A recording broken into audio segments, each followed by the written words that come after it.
Hey everyone, Live It Like Lisa here, back with another trash to treasure makeover video for you guys.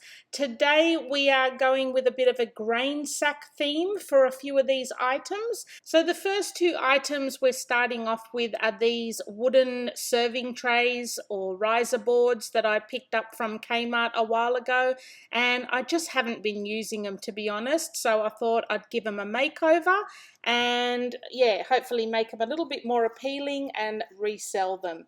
So for this board here, I'm not keen on the black legs that it has. I'm going to remove these legs and I'm just going to create a little little riser legs out of some Jenga blocks. So I don't think I actually filmed me doing that, but all I did was got 4 Jenga blocks and just glued them with some PVA glue onto the bottom of this board. So next we're going to cover the whole board, front and back, and all the sides in some white chalk paint. And you can see here the board now has those little wooden legs underneath it. They're just the Jenga blocks I was talking about before. So I'm just using some masking tape to mark out where I want my grain sack stripes to go.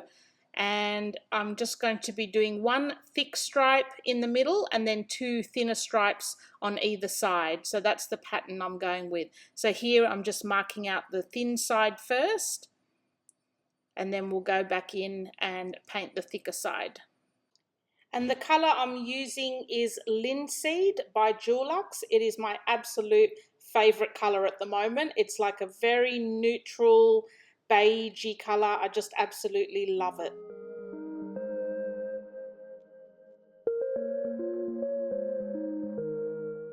Now, because this board is not 100% smooth and my tape is not 100% great, it didn't give me a nice clean finish like I was hoping for, but I just went back in with the white and fixed all those lines up. So it's not a big deal.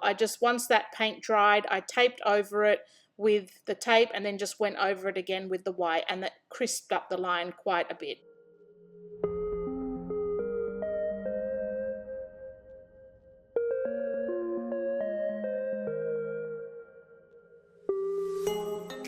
And you can see here now that I've gone back over it with the white, it has fixed a lot of it up. Like, it's still not 100% crisp, but this is going to be a bit of a rustic board anyway. So once I go in and distress it, you're not really going to notice it so much. But yeah, a lot of it is due to the fact that the board is not 100% smooth and the tape was a cheap quality tape as well. So now we're going in and doing the thinner stripes. So I'm doing 1 thin stripe on either side of this thick stripe, and yeah, just doing the same technique as we did with the first one.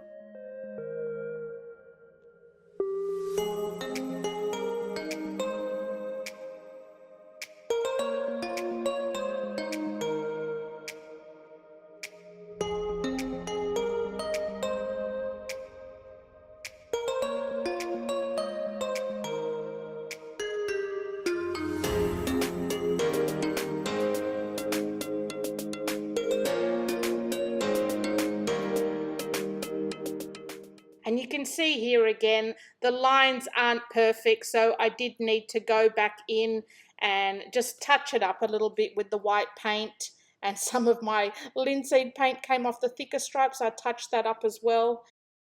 So here is the finished board. You can see I've then gone around and just distressed the edges a little bit.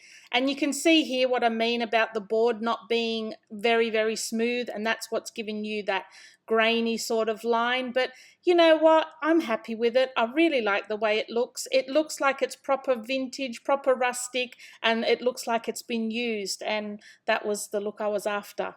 So now on to our second project. So for the second project, I'm pretty much doing the exact same thing to this one, just using different colors. So I'm actually painting this one in the linseed paint, which is that beigey colored paint. Absolutely love it. It's just I want to paint everything in this color. It's just my new favorite color. I love it so much. So for this one, you can see here the homemade chalk paint I made is very grainy. It's yeah, I think it's past its use by date, but it doesn't matter. We're going to be sanding this off anyway, so it'll be smooth by the time we are finished. And yeah, my plan for this one is to paint it with this linseed color, and then I want to put a grain sack stripe pattern right down the center in a off-white color. Alright, so I'm going to give this a quick sand just to get all that graininess off the chalk paint, and this will also probably help when I do the grain sack stripes as well. Okay, so I'm just finding the actual center of the board, and I'm going to lay a strip of masking tape right down the center line, and then I'm going to lay 2 other strips of masking tape on either side of that first one. And then we're going to pull that first one up, and that's going to be our first grain sack stripe.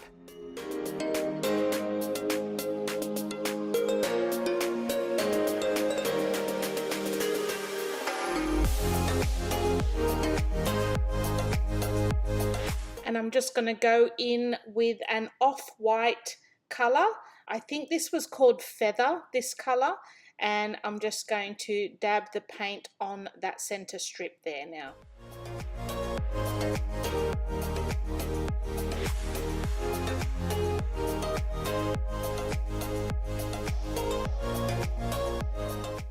So once that's completely dry, we're going to remove the 2 bits of masking tape that was on there previously, and then we're going to create 2 thinner lines going down each side of this thicker line. And this board, you can see, well, I don't know if it's really noticeable, but this actually created a better, more crisp line than it did on the other board, mainly because this board was a lot smoother and less grainy than the other board. So yeah, this actually created quite a nice line.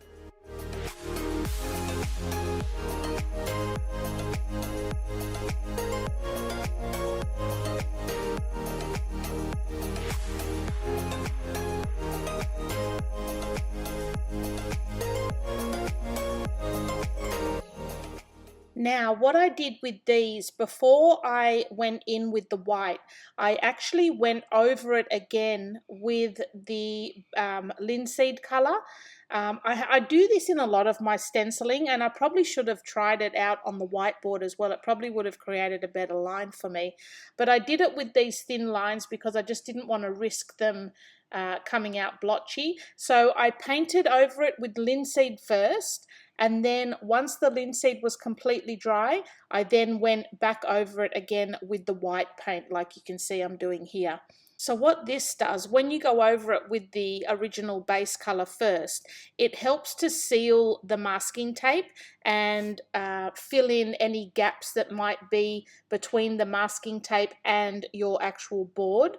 So once that linseed color has dried, that will create a sealed line almost. So when you go over it with the white, 99% of the cases, you're guaranteed to have a nice crisp line. So yeah, I probably should have done that with the white one. I'm not even sure why I didn't, but anyway.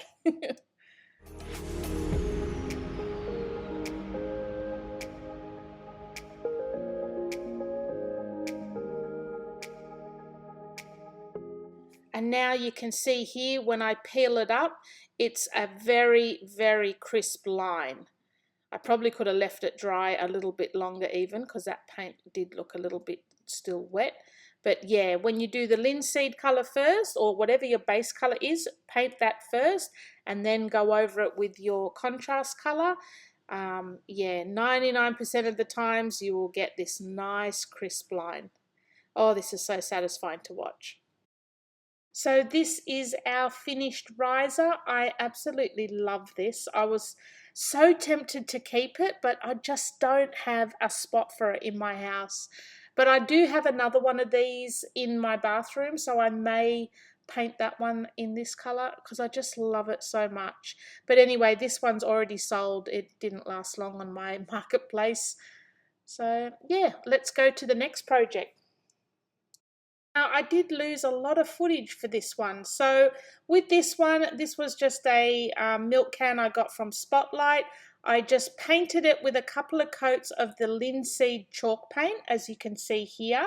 and I have printed or cut out this image using my Cricut machine. So again, when I'm doing stenciling, like I was saying previously, I like to go over the stencil first with the same color as the base. So this linseed color, we're going to go over the stencil with this color first to help seal that stencil in completely so that we don't get any jagged lines when we go in with our lighter color. Once this is completely dry, we're then going to go over it with our feather color. And now to remove the stencil and weed out all the little pieces. Oh, I just love doing this bit. It's just so satisfying watching it all come away and just having nice crisp stencil lines. So satisfying.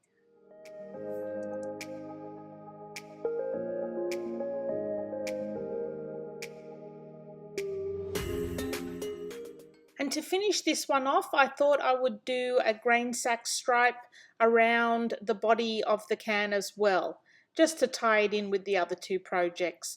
So once again, I've already taped up my lines and I've gone over it with the linseed color first, and now I'm going over it with the lighter color.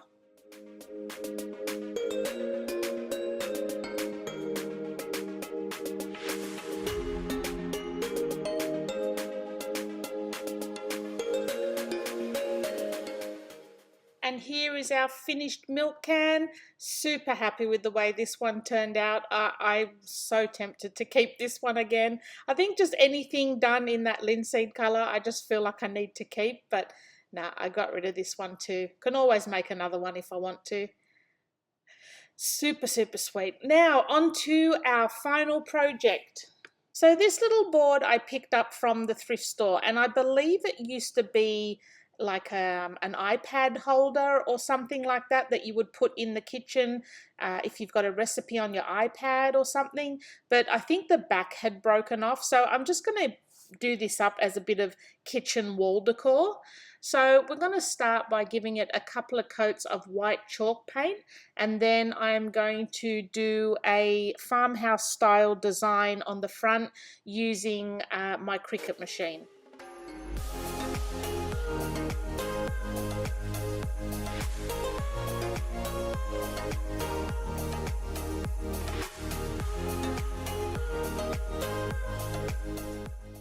So we're just going to give it a quick sand just to smooth out the paint finish, because it's chalk paint, it does get a little bit grainy. I want a nice smooth finish so that when I put my Cricut design on there, because I'm doing it as a stencil, it'll adhere a little bit better. So I've cut out my design on the Cricut. You can't really see it here, but you will once I peel it all away. And yeah, we're going to do that same technique we've been doing with the grain sack stripes, whereby I put the stencil image on. We're going to go over it with the white chalk paint first to seal in all those edges, and then we're going to go over it with some black.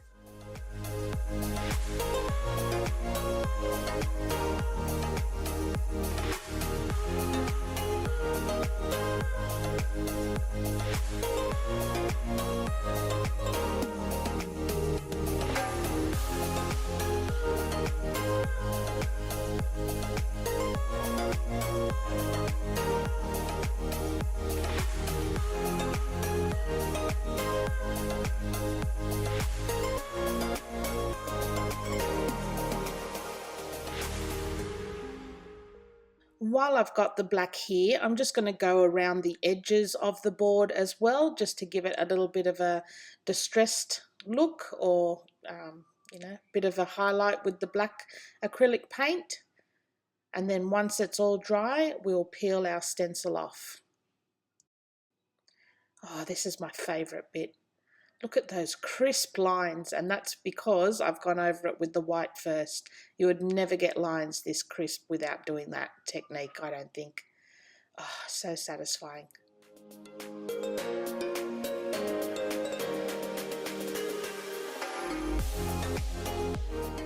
So now I'm just going to add a buffalo check bow to the top of this, and then we're going to add a little bit of greenery to that little tray at the bottom.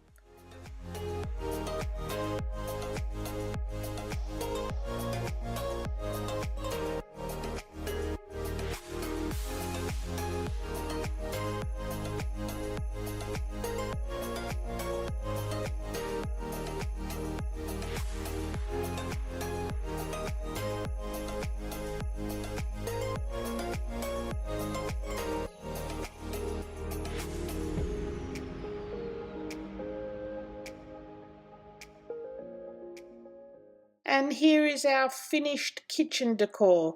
You could just put this on a wall or sit it on a bench top. Yeah, I like it. I mean, I'm not going to keep it, but I like it.